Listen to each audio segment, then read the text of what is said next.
আয়তনে মাত্র ৭১৯ বর্গ কিলোমিটার এই ছোট্ট শহরটাতে চোখ মন জুড়িয়ে যাওয়ার মতন অসংখ্য জায়গা আছে। আসসালামু আলাইকুম, আমি ফারহানা চলে আসছি আবার আপনাদের সাথে নতুন একটা ভিডিও শেয়ার করার জন্য। আর আজকে আমি শেয়ার করব সিঙ্গাপুরে ফ্রিতে কোথায় কোথায় ঘুরতে পারবেন খুব সহজে। আশা করছি আজকে ভিডিওটা আপনাদের অনেক ভালো লাগবে। যদি ভালো লেগে থাকে তাহলে অবশ্যই লাইক, কমেন্ট আর অন্যদের দেখার সুযোগ করে দেওয়ার জন্য শেয়ার করতে একদমই ভুলবেন না। আর যারা আমার চ্যানেলে নতুন ভিডিও দেখছেন তাদেরকে বলবো প্লিজ চ্যানেলটা সাবস্ক্রাইব করে আমার সাথে থেকে যাবেন। সকাল থেকে বৃষ্টি হচ্ছে আর মেঘলা ভাবটা এখনো কাটেনি। আর সিঙ্গাপুরে কিন্তু এই রোদ, এই বৃষ্টি এখানকার আবহাওয়াটা ঠিক বোঝার মতো না। আর এখানে বৃষ্টির পরিমাণটা কিন্তু অনেক বেশি। তবে বৃষ্টির পরিমাণ যতই থাকুক না কেন আবহাওয়াটা কিন্তু সেই গরমই থাকে। তো যারা এখানে ভিজিট করতে আসবেন তাদেরকে বলবো যে এখানে কিন্তু খুব ভারী কাপড়-চোপড় নিয়ে আসার কোনো দরকার নেই। সিঙ্গাপুরে কিন্তু ১২ মাসই আপনার গরম থাকে। তো এখানে কিন্তু কখনোই শীতটা আসলে ওইভাবে কেউ উপভোগ করতে পারে না। আজকে বেশ অনেক জায়গায় ঘুরবো ইনশাআল্লাহ। তো সবটাই আপনাদের সাথে অল্প, অল্প করে শেয়ার করব। আর এখানে 1846 সাল থেকে 1993 সাল পর্যন্ত সিঙ্গাপুরে যে একটু, একটু পরিবর্তন সেই সবটা কিন্তু মানচিত্রের মাঝে বোঝানো হয়েছে। তো ছোট্ট একটা দ্বীপ থেকে কিন্তু আজকে এত সুন্দর একটা দেশ যেটা দেখে আসলে মুগ্ধ হয়ে যাওয়ার মতন।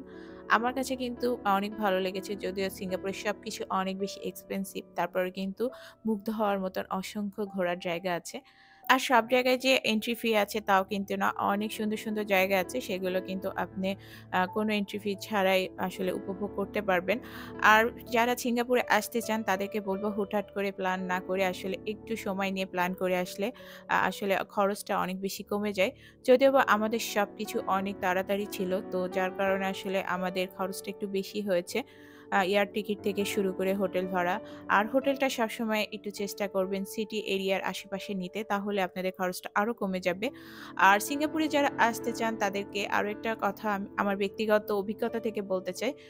আপনারা হচ্ছে সবসময় এমআরটিতে মানে চলাফেরা করার চেষ্টা করবেন। তাহলে কিন্তু আপনাদের এক জায়গা থেকে অন্য জায়গায় ঘোরার যে হচ্ছে চার্জটা, ট্যাক্সি ভাড়া, সেটা কিন্তু অনেকটা কমে যাবে। কারণ এখানে ট্যাক্সি ভাড়াটা অনেক। যেটা বাংলাদেশ টাকায় আসলে আপনি এক জায়গা থেকে অন্য জায়গায় যেতে গেলেও কিন্তু বাংলাদেশ টাকায় ১,০০০-২,০০০ টাকার উপরে আসলে আপনার চার্জ চলে আসে। তো সেক্ষেত্রে সবসময় এমআরটি পাসটা ব্যবহার করলে আপনাদের জন্য অনেক ইজি হয়ে যাবে। আর গার্ডেন বাই দ্য বাইক এটা কিন্তু সম্পূর্ণ সবুজে ঘেরা। আমার তো অনেক ভালো লাগছিল। আর এখানে মাঝে, মাঝে অনেক রেস্টুরেন্ট আছে খাওয়ার জন্য। তবে এখানে কিন্তু সব রেস্টুরেন্টগুলোই চাইনিজ খাবারই বেশি পাওয়া যায়। বাঙালি খাবার এখানে কোনোভাবেই আশা করা যাবে না। এর আগের ভিডিওতে বলেছি বাঙালি খাবার খেতে হলে শুধুমাত্র মোস্তফা এরিয়াতে যেতে হবে, যেটা কিনা বাঙালি পাড়া নামেই সবাই চিনে। তো আমি এখানে চাইল্ডদের জন্য একটা জোন আছে, তো ওখানে যাব। যাওয়ার আগে আসলে এই জায়গাটা এত ভালো লাগছিল, জাস্ট আমার কাছে মনে হচ্ছিল আমাদের বাংলাদেশের সুন্দরবনের কিছু একটা অংশ। আমার কাছে এরকমটাই ফিল হচ্ছিল। তো এখানে যদিও ভিডিও করা একদমই নিষেধ, তো আমি ছোট্ট করে একটু ক্লিপ নিয়েছিলাম। এই জায়গাটা কিন্তু বাচ্চারা খেলা করে, অনেক বেশি এনজয় করে। আর এখানে অনেক স্কুলের বাচ্চাদেরকে কিন্তু স্কুল পিরিয়ড মানে শেষ হওয়ার পরে কিন্তু এখানে নিয়ে আসে গার্ডিয়ান সাথে। তো বাচ্চাদের জন্য কিন্তু অনেক সুন্দর একটা জোন প্রকৃতির মাঝে। সিঙ্গাপুরে আসার আগ পর্যন্ত সবসময় শুনেছি যে সিঙ্গাপুরটা আসলে রাতে একরকম সৌন্দর্য, দিনে একরকম সৌন্দর্য। তবে এটা সত্যি আমি নিজে যখন আসছি তখন উপভোগ করতে পারছি যে রাতের সৌন্দর্য আর দিনের সৌন্দর্যের মধ্যে অনেক বেশি পার্থক্য আছে। তবে আমার কাছে ব্যক্তিগতভাবে যদি একদমই মতামত দিতে হয় তাহলে বলব আমার রাতের সিঙ্গাপুরটাই বেশি ভালো লেগেছে। সকালে বৃষ্টি হওয়ার কারণে কিন্তু গার্ডেনে গাছগুলো অনেক বেশি সতেজ লাগতেছে। আর তাছাড়া কিন্তু এখানে প্রত্যেকটা গার্ডেন আমার যতটুকুগুলো চোখে পড়েছে সবগুলো গার্ডেনে গাছপালা অনেক বেশি সতেজ থাকে। কারণ এরা প্রতিনিয়ত কিন্তু এই গাছগুলো পরিচর্যা করে, যত্ন করে। আর আমি তো সবসময় একটা কথা বলি, যত্ন করে সবকিছুই অনেক সুন্দর থাকে। সেটা সম্পর্ক হোক, সেটা গাছপালা হোক, যেকোনো জিনিস যত্ন করবেন সেটা সবসময় আপনার জন্য অনেক ভালো কিছু বয়ে নিয়ে আসবে। গার্ডেন বাই দ্য বাই কিন্তু অনেক বড় একটা এরিয়া। যারা সম্পূর্ণটা ঘুরে দেখতে চান তাদের কিন্তু সারাদিনের একটা টাইম নিয়ে আসলে সবটা আপনারা খুব সহজে ঘুরে দেখতে পারবেন। আর এই গার্ডেন বাই দ্য বাইয়ের ভিতর দিয়ে কিন্তু আপনারা মেরিনা বাইও যেতে পারবেন। আর সেইটাই আমি আপনাদের সাথে এখন শেয়ার করছি। তো এইটা কিন্তু সন্ধ্যার পরে একটা লাইট শো হয়। সেটা কিন্তু অনেক সুন্দর। আমি নেক্সট ভিডিওতে ইনশাআল্লাহ আপনাদের সাথে শেয়ার করব। আর যেহেতু সামনে খ্রিসমাস ট্রি ছিল আর এর জন্য কিন্তু সবটা আরো বেশি সুন্দর করে সাজাচ্ছে। সিঙ্গাপুর কিন্তু ধর্মনিরপেক্ষ একটা দেশ। এখানে সব ধর্মের মানুষই আছে। তবে এখানে বৌদ্ধ ধর্ম অবলম্বী সংখ্যা বেশি। আর এই বৌদ্ধ ধর্ম অবলম্বী সবাই কিন্তু চীনা বংশোদ্ভূত। গার্ডেন বাই দ্য বাই কিন্তু আমাদের ঘোরা শেষ। আসলে এটা অনেক বড় এরিয়া। আপনারা যদি সম্পূর্ণটা ঘুরতে চান তাহলে কিন্তু বলেছি একটা দিন সবটা লেগে যাবে। আর এই জায়গাটা রাতে ভিউটা অনেক বেশি সুন্দর লাগে। আর দুই পাশে এই লেক গুলো দেখতে তো খুবই সুন্দর লাগছিল। এত বড় একটা গার্ডেন ঘুরে ফিরে দেখলাম কিন্তু কোথাও কোনো ধরনের পাতা পড়ে থাকা বা কোনো নোংরা আমার কিন্তু চোখে পড়ে নাই। কারণ এটা সবসময় ক্লিনিং করতে থাকে। আর সেই অনুযায়ী কিন্তু এত সুন্দর এবং পরিপাটি সবটা। আর এখন আমরা মেরিনা বায়ে যাব। আর সেটার জন্য কিন্তু এই ভিতর দিয়েই যেতে পারবেন। সেটার জন্য এক্সট্রা আলাদা কোনো জায়গা বা রাস্তা ঘুরে আপনাকে যেতে হবে না। সিঙ্গাপুরে এমআরটি গুলো আসলে এরকম সবটা গুরুত্বপূর্ণ জায়গায় কিন্তু এমআরটি আছে। যে আপনি শপিং সেন্টারের নিচে কিন্তু এমআরটি পাবেন। কারণ আলাদা করে শপিং সেন্টার থেকে বের হয়ে আপনাকে এমআরটি খুঁজে সেখান থেকে উঠতে হবে এরকমটা কিন্তু না। সিঙ্গাপুরে প্রত্যেকটা গুরুত্বপূর্ণ আপনি শপিং সেন্টার থেকে শুরু করে হোটেল, তারপরে এই যে ভিজিট প্লেস গুলো তো প্রত্যেকটা জায়গায় কিন্তু আপনি এমআরটি পাবেন। তো আলাদা করে স্টেশন খুঁজে সেখান থেকে এমআরটিতে ওঠার কোনো প্রয়োজন হবে না। আর এখানকার শুধু এমআরটি না বাস সার্ভিস গুলো অনেক ভালো। আর প্রত্যেকটা বাস স্টপেজে কিন্তু আপনাকে একটা ম্যাপ দিয়ে দিবে। সেই ম্যাপ অনুযায়ী আপনি বুঝতে পারবেন কোথায় আসলে কোন স্টপেজে নামলে কোন জায়গাটাতে যাওয়া যাবে। তবে এমআরটিতে গেলে হয়তো মাটির নিচ দিয়ে আপনি যেতে পারবেন। কোনো সৌন্দর্য শহরে দেখতে পারবেন না। তবে বাসে যদি আপনি কোথাও এক জায়গা থেকে অন্য জায়গায় যেতে চান, সেক্ষেত্রে কিন্তু সিঙ্গাপুরের পুরা শহরের সৌন্দর্যটা আপনি উপভোগ করতে পারবেন। আর এই জায়গাটা আসার পরে সত্যি অনেক বেশি ভালো লাগছিল। মনে হচ্ছিল এক টুকরো বাংলাদেশ। এটা কিন্তু মেরিনা বায়ে। তো এই পদ্মবিলটা কিন্তু খুবই সুন্দর ছিল।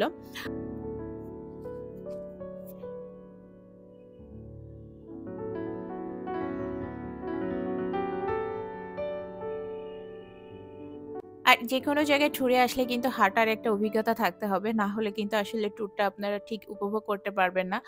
আর আমি বাংলাদেশে থাকা অবস্থায় আসলে যতটা না হাঁটতে পারি বা এক জায়গা থেকে অন্য জায়গায় যেতে কিন্তু আমার নরমালি রিক্সা ছাড়া বা গাড়ি ছাড়া মানে একেবারেই সম্ভব হয়ে ওঠে না। কিন্তু এখানে আসার পরে আমার হাঁটার অভিজ্ঞতাটা অনেক ছিল। কারণ আমি বেশ সবটা জায়গা যেহেতু হেঁটে ঘুরে দেখতে হয়, তো এখানে আসার পরে কিন্তু আমার খুব বেশি টায়ার্ডও লাগেনি হাঁটতে। তো আসলে আমার কাছে মনে হয় ওয়েদার থেকে শুরু করে পরিবেশ সবকিছু আসলে অনেক বড় কিছু। আর এই যে মার্লায়ন পার্ক এইটা কিন্তু অনেক সুন্দর। অনেকটা সময় হাঁটাহাঁটির পরে হালকা একটু ক্ষুধা লেগে গেছে তো ভাবলাম একটা আইসক্রিম অর্ডার করে ফেলি। তাছাড়া এখানে তেমন কিছু খাওয়ার মতন ছিল না। আর এটা কিন্তু বাংলাদেশ টাকা ৳৯০০ মতন ছিল। তো অনেকটা সময় যেহেতু হেঁটেছিলাম আর এজন্য এখানে বসে আসলে আইসক্রিমটা খাচ্ছি। আর এই জায়গাটা থেকে সন্ধ্যার সময় যে লাইট শো গুলো তো সেটা কিন্তু শুরু হয়। আর এখান থেকে বসে কিন্তু সবাই উপভোগ করে। এত বড় একটা গার্ডেন ঘুরে আসার পরে কোনো পাখি চোখে না পড়লেও এখানে আসার পরে কিন্তু ২ টা কবুতর দেখতে পাচ্ছিলাম। তো এই ২ টা কবুতর দেখে অনেক ভালো লাগছিল। এটা কিন্তু সহজে উড়তেছিল না। মানে আপনি খুব কাছাকাছি চলে আসছিল।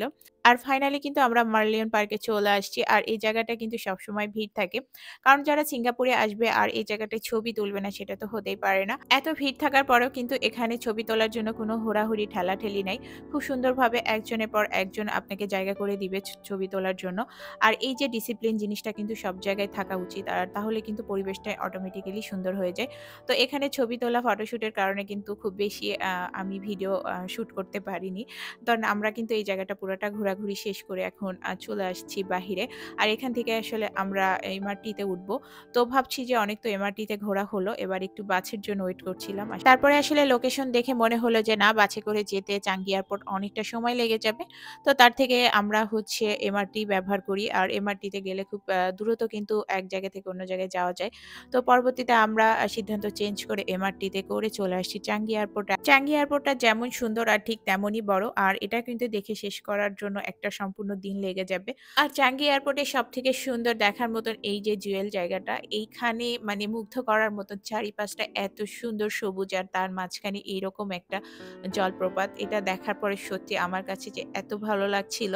যদি আমরা যেদিন সিঙ্গাপুরে ল্যান্ড করি ভোরবেলা, তো সেই সময় আসলে এটা বন্ধ থাকে। কারণ জুয়েলটা কিন্তু রাত ১০টা থেকে সকাল ১০টা পর্যন্ত বন্ধ থাকে। দেন তারপরে কিন্তু এটা ওপেন হয়। আর আমাদের যেহেতু ভোরবেলা আমাদের ল্যান্ড ছিল, তো তারপরে আসলে এতটা সময় অপেক্ষা করার মতন আ ধৈর্য ছিল না। তো যার কারণে আমরা পরবর্তীতে আসলে এটা আলাদা করে এসে দেখে ঘুরে গিয়েছিলাম। আর সেক্ষেত্রে আসলে ভালো হয়েছিল। অনেকটা সময় নিয়ে ঘুরে ফিরে আমরা দেখতে পেরেছিলাম। আর এখানে ফটোশুট করার মতন অনেক সুন্দর, সুন্দর জায়গা আছে। তো আমি অনেক ফটোশুট করার কারণে আসলে ভিডিও ক্লিপ এখানেও খুব একটা নিতে পারিনি। তবে আমার কাছে একটা খারাপ লাগা বিষয় সেটা হচ্ছে আমি এই জুয়েলটার রাতের ভিউটা উপভোগ করতে পারিনি। তো ইনশাআল্লাহ আমার ইচ্ছা আছে নেক্সট টাইম যদি কখনো যাওয়া হয় রাতের ভিউটা দেখব। কারণ এখানে রাতের ভিউটা আরো বেশি সুন্দর থাকে। কারণ সবটা লাইটিং দিয়ে সাজানো থাকে। আর এখানেও কিন্তু একটা লাইট শো হয় রাত্রে। তো সেটা কিন্তু আরো বেশি উপভোগ করার মতন। আজকের ভিডিওটা এখানেই শেষ করছি। পরবর্তীতে আপনাদের সাথে শেয়ার করব সিঙ্গাপুরের রাতের ভিউটা কেমন আর কোথায় কি লাইট শো গুলো হয় সবটা ইনশাআল্লাহ। সে পর্যন্ত সবাই আমাকে ভালোবাসা এবং সাপোর্ট করে আমার পাশে থেকে যাবেন। আর আজকের ভিডিওটা কেমন লাগলো সেটা কমেন্টে জানাতে একদমই ভুলবেন না। আর আপনাদের ভালোবাসার মানুষগুলোকে নিয়ে ভালো থাকেন, যত্নে রাখেন তাদেরকে। আল্লাহ হাফেজ।